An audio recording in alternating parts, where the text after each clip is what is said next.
انسان ته قبض ولې ولګېدو، چا ولګولو، ختمو به څنګه؟ ډریوران خلک، په کرسیو ناست خلک او د شپې ویش خلک به دا خبرې واورئ. قبض ته وایي څه شی؟ کانسټیپیشن.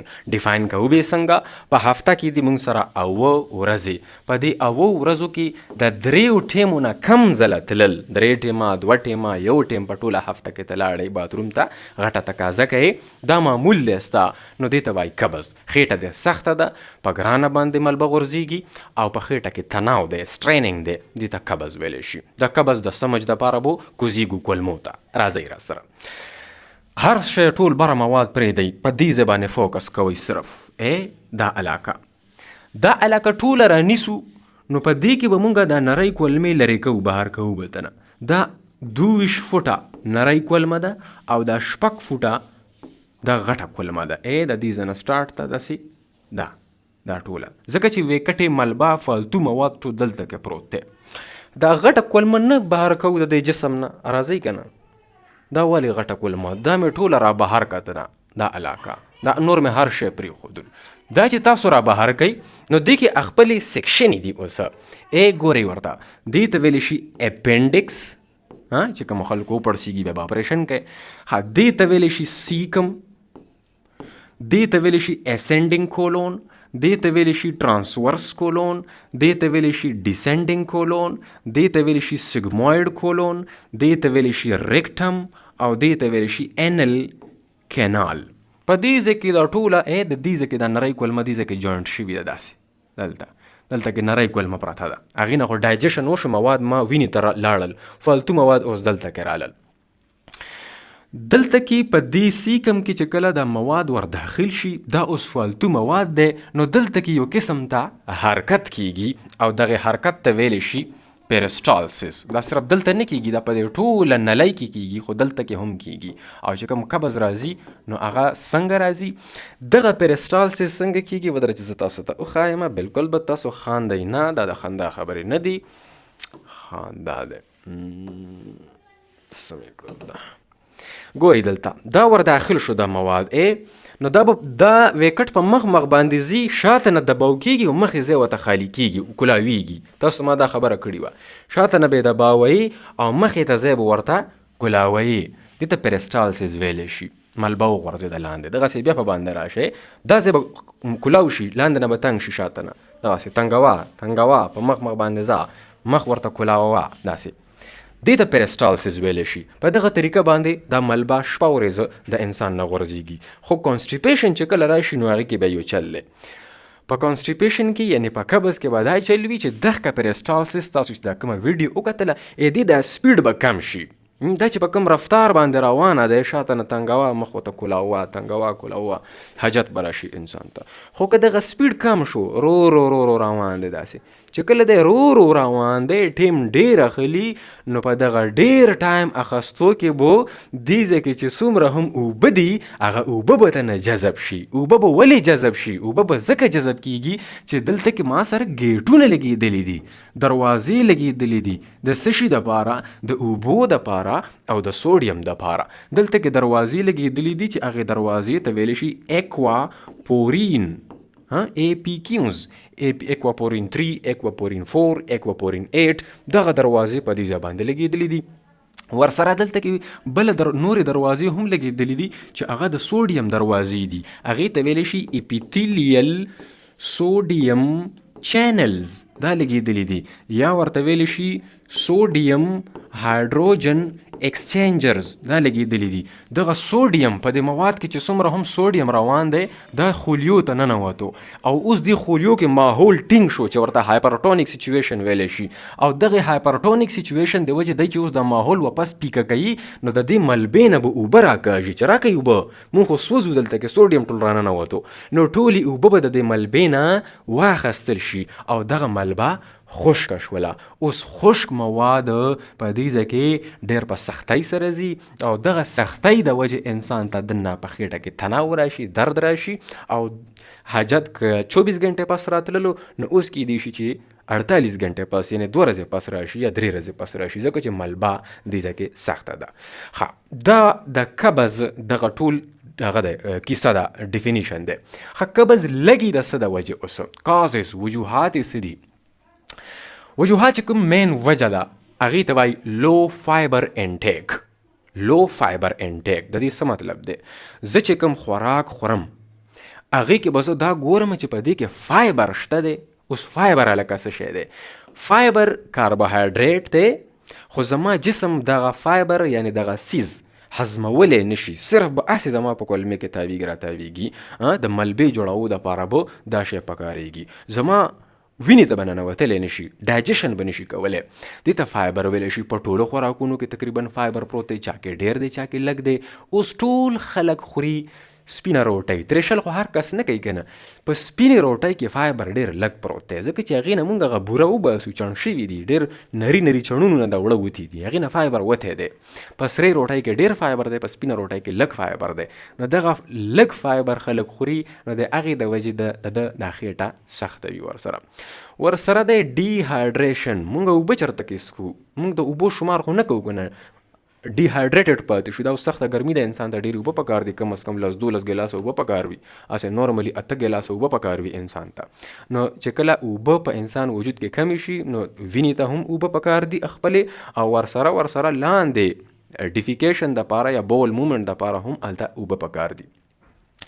یو بل شی دی لوس اف فیزیکل اکټیویټي. دا ما وختي سټارټ کې چې تاسو ته ووایې چې ډرایوران ملګري، په کرسیو ناست ملګري، هغې د ولې؟ ځکه چې په کله انسان فیزیکل اکټیویټي یعنی نقل حرکت د نشته دی، نو د بیا کانسټیپیشن دته لګي، دته قبض جوړیږي. دا ولې؟ چې انسان کله د خېټه خوځېږي، د لاس خپې خوځېږي، نو د فیزیکل یعنی ډایرکټ لینک دی د فیزیکل اکټیویټي او د بول مومنټ. په کولمو کې اننه خپل حرکت روان دی چې هغې ته پیرسټالسس ویلی شي. یو حرکت ته د لاسو او د خپو ویله کې، نو د لاسو او د خپو دغه حرکت د کولمو د دې حرکت سره رابطه ده ډایرکټ. ورسره د ایکسرسایز سره د انسان نه سټریس لرې کیږي، او چې سټریس لرې شي نو د هغې د وجې کورټیسول هارمون هم کم شي، او کورټیسول هارمون د کولمې حرکت ودرولی وي. ورسره د انسان سیروټونین لیول ورسره هم ټیک کیږي د حرکت سره، نو هغې د وجې هم په بول مومنټ کې د کولمې په حرکت کې ښه کافي بدلاو راځي. بل چې کوم مین ریزن دی اګنورینګ نیچرل ارج. مونږ کې ډېر ملګري داسې دي چې هغه ته تقاضا ورغلي وي، خو هغه وایي چې لکه صبر وکړه چې کور ته لاړ شم، لکه خدای دې غرق نه کړه، داسې روژه ماته ده چې تی کور ته وړې، وله درز ورکوه. اګنورینګ نیچرل ارج، حاجت راغلی دی خو زه یې په کس راټینګومه، اګنور کومه چې ځه لږ صبر وکړه. هغې د وجې د دغې کولمې کې چې د ملبه پرته ده، د هغې نه اوبه راکاږدل شي، نو دا ملبه سخته شي، نو دغه اکټي د عادتونه انسان ته کانسټیپیشن جوړوي. څه دوايانې داسې دي لکه پین کیلرز، اوپیویډ فیملی والا، اوپیویډ کلاس والا دوايانې ګولیانې چې کومې دي لکه ټریماډول، کوډین، دا هم قبض جوړوي. دا څنګه قبض جوړوي؟ په دغه کولمې کې ریسپټرز لګېدلي دي، خاص ریسپټرز دي په دې ځای باندې، دغه دروازې دي، خو د دغې دروازې نوم دی څه شی؟ میو اوپیویډ ریسپټر. نو دغه ګولۍ دغه دارو چې انسان وخوري کومه وه؟ دا یو ټریماډول یا کوډین، بار دا استعمالوي، نو دغه دوایي دغه دارو په دې دروازې باندې لګي دلته، او چې په دې دروازې دغه دارو ولګي نو دې سره د دې کولمې د حرکت سلوش، ځکه چې دلته چې کوم انټریک نرو سیسټم لګېدلی دی، تاسو ته ما ویلي دي په کولمو کې دماغ دی چې هغې ته ENS ویلی شي، هغه ټول دماغ ورسره اوده شي، نو حرکت ودرېدلو سلو شو، نو دغه ګولیانې هم انسان ته قبض لګوي، او دغه قبض هله ختمیږي چې کله انسان دغه ګولۍ پرېږدي. دې ته ویلی شي اوپیویډ انډیوسډ کانسټیپیشن، OIC ورته ویلی شي، د دې ګولیانو نه چې کوم قبض لګي. اوس به ختمو څنګه قبض؟ ختمو به داسې چې به پیله خو به خپل خوراک باندې سوچ کوو چې مونږ ته فایبرز پکار دي. په خوراک کې فایبر دوه قسم ته دي، یو ته ویلی شي سولوبل فایبر، یو ته ویلی شي انسولوبل فایبر. هغه فایبر چې هغه په اوبو کې حل کیږي، لکه په مالټې کې، په لیمبو کې هم فایبر دی، په فروټس کې هم فایبر دی، خو دغه فایبر چې کوم دی دا په اوبو کې حل کیږي او د دې نه جیل غوندې جوړ شي. دا ډېر مثبت څیز دی د انسان د جسم دپاره. او یو دی انسولبل فایبر چې کوم په ویکټې جوړېدو کې زموږ مدد کوي. دا دی په دغه سرو غنمو کې، جوارو کې، هغه خوراکونو کې چې هغه ډېر ریفاین شوي نه دي، ډېر پروسس شوي نه دي، نو په هغې کې انسولبل فایبرز پراته دي. په سبزیانو کې، په فروټو کې.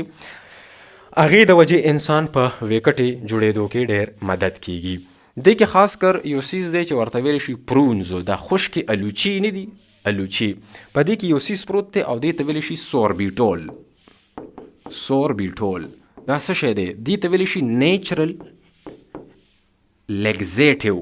هر هغه څیز چې هغه ستا خېټه پستهیي، دا چې کومه ملبه پرته ده په دې غټې کولمې کې، دا پسته شي، قبض دې ختم شي، هغې ته لیګزیټیو ویلی شي. نو دا سوربیټول چې کوم دی دا قدرتي لیګزیټیو دی، د خېټه پستهیي، او دغې ته ویلی شي شوګر الکوهل. دا خشکې الوچي وي تورې تورې، نو هغه انسان ته لږ غوندې خوړل پکاري، ډایټ کې شاملول پکاري. هغې سره به د انسان قبض ختم شي. او اوبه، هغه د هایډریشن خبره ده چې انسان ته ښه پراپر اوبه پکار دي. او بل برسکلی واک، انسان ته لږ غوندې نه منډه او نه اسې ګرځېدل، د 20-30 منټ دپاره انسان ته دغه واک پکار دی، ځکه چې ډایرکټ حرکت چې کوم دی دا د بول مومنټ سره تعلق لري. ښه، یو علاج بل هم دی، لکه سروختي چې راپاسې که نه، سروختي، نو د ګرمو اوبو یو جام به وسکې، که سوپ وي که خالي اوبه وي، ګرمې اوبه، تړمې غوندې اوبه چې وي. دا ولې؟ ځکه چې د ګرمو اوبو سره یو ریفلکس اکټیویټ کیږي، تیزیږي، چې هغې ته ویلی شي ګیسټروکولیک ریفلکس. دا کوم ریفلکس دی؟ کله چې ته خوراک وکې، معده دې وغځېږي، سټریچنګ اف د سټمک ورته ویلی شي.